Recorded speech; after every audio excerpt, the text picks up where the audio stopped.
अस्सलाम वालेकुम। आज का जो हमारा टॉपिक है जो हम आज डिस्कस करने जा रहे हैं वो है multiplicative inverse of complex number. Paper के पॉइंट ऑफ व्यू से ये टॉपिक बहुत इंपॉर्टेंट है। एक शॉर्ट क्वेश्चन और एक एमसीक्यू जो है वो मस्ट एनुअल एग्जाम में इस टॉपिक में से आता होता है। सबसे पहले तो हमें ये पता होना चाहिए कि मल्टीप्लिकेटिव इन्वर्स होता क्या है। अगर आपके पास कॉम्प्लेक्स नंबर गिवन है z is equal to a plus iota b, अगर हमारे पास एक रियल नंबर है 2, ये लिखा हुआ है 2 बिलोंग करता है सेट ऑफ रियल नंबर से, तो इसका मल्टीप्लिकेटिव इन्वर्स होता है 1/2। ये भी बिलोंग करता है सेट ऑफ रियल नंबर से। जब हम 2 को 1/2 से मल्टीप्लाई करते हैं तो इसका जो आंसर आता है वो मल्टीप्लिकेटिव आइडेंटिटी आता है। सेम एज इट इज जब हमारे पास z है a प्लस आयोटा b, तो इसके मल्टीप्लिकेटिव इन्वर्स को हम लिखेंगे 1/z is equal to 1/a plus iota b। अब इसको सिंप्लीफाई करने के लिए हम लोग इसको रैशनलाइज करेंगे, मल्टीप्लाई भी करेंगे a माइनस आयोटा b से और डिवाइड भी करेंगे a plus iota b into a minus iota b।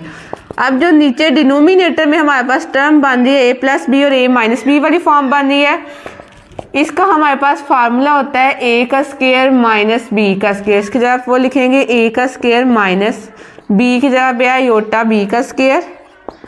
Iota का स्क्वायर हमारे पास होता है -1, उसकी जगह पे हम लोग यहाँ पे -1 लगाएंगे तो ये आएगा प्लस b का स्क्वायर।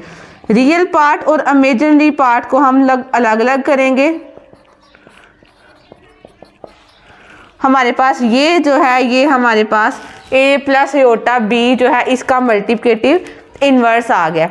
अब इस मल्टीप्लिकेटिव इन्वर्स को हम ऑर्डर पेयर की फॉर्म में भी लिख सकते हैं, क्योंकि complex number a plus iota b लिखा हुआ है, जिसको हम लोग ऑर्डर पेयर में भी लिख सकते हैं। सेम एज इट इज इसके मल्टीप्लिकेटिव इन्वर्स को ऑर्डर पेयर में भी हम लोग लिख सकते हैं। और जब ऑर्डर पेयर में लिखना है तो तब ऑर्डर पेयर में लिखते वक्त हमने b के साथ आयोटा नहीं लगाना। अब हम लोग जो है वो किस तरीके से चेक कर सकते हैं कि हमारा जो मल्टीप्लिकेटिव इन्वर्स है वो ठीक है या नहीं। जो हमारे पास मल्टीप्लिकेटिव इन्वर्स आया है इसको कॉम्प्लेक्स नंबर से मल्टीप्लाई करें। मल्टीप्लाई करने के बाद अगर जो आपका आंसर है वो मल्टीप्लिकेटिव आइडेंटिटी आता है, मल्टीप्लिकेटिव आइडेंटिटी कॉम्प्लेक्स नंबर की, क्योंकि आप जिस सेट में चल रहे होते हैं, जिस सेट की बात कर रहे होते हैं, मल्टीप्लिकेटिव आइडेंटिटी भी उसी सेट की आनी चाहिए। हमारे पास कॉम्प्लेक्स नंबर की मल्टीप्लिकेटिव आइडेंटिटी आता है तो फिर हमारे पास जो मल्टीप्लिकेटिव इन्वर्स हमने फाइंड किया वो ठीक है। मैं आपके सामने चेक करती हूँ। हमारे पास मल्टीप्लिकेटिव इन्वर्स आया a का स्क्वायर प्लस b का square minus iota b over a का स्क्वायर प्लस b का स्क्वायर। इसको मल्टीप्लाई करना है a प्लस आयोटा b से।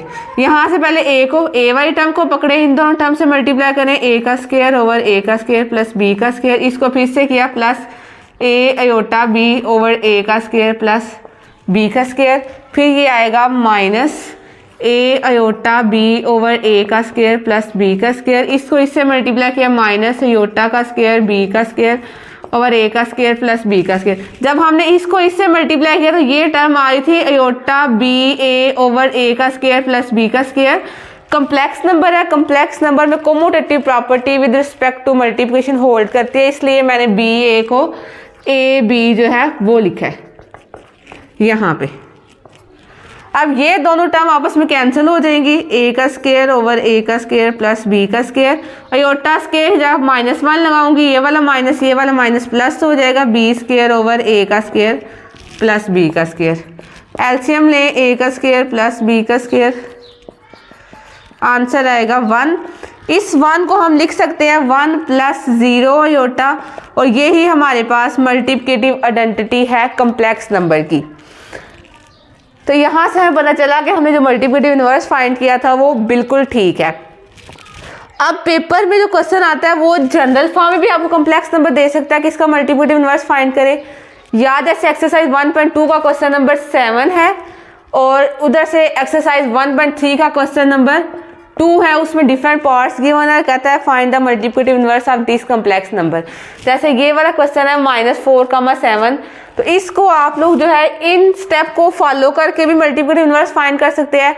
अगर इन स्टेप्स को फॉलो नहीं करना तो आप डायरेक्ट ये जो हमने फार्मूला ड्राइव किया a ओवर a का स्क्वायर प्लस b का square comma minus b over a का स्क्वायर प्लस b का स्क्वायर, इसको भी यूज़ करके आप इसका मल्टीप्लिकेटिव इन्वर्स फाइंड कर सकते हैं।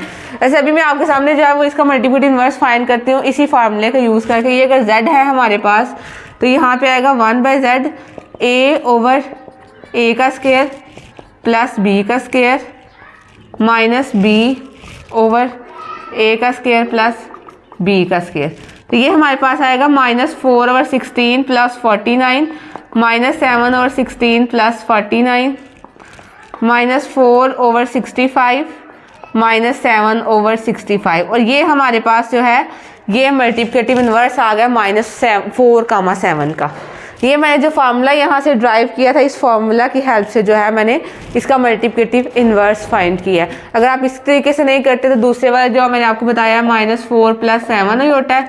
1/z = 1 ओवर -4 + 7 ही होता। इसको रैशनलाइज कर लो, मल्टीप्लाई और डिवाइड करो। -4 - 7 अयोटा। मल्टीप्लाई और डिवाइड कैसे करना है, जो अयोटा वाली टर्म होगी इसका साइन चेंज कर दे और उस पूरी की पूरी टर्म से आपने क्या करना है, मल्टीप्लाई डिवाइड करना है। फिर इस तरीके से ये स्टेप मैंने फॉलो किया, सिंप्लीफाई करके आपके पास मल्टीप्लिकेटिव इन्वर्स आ जाएगा। और इस तरीके से आप लोग चेक भी कर सकते हैं कि हमारा मल्टीप्लिकेटिव इन्वर्स ठीक है या नहीं। Thank you so much.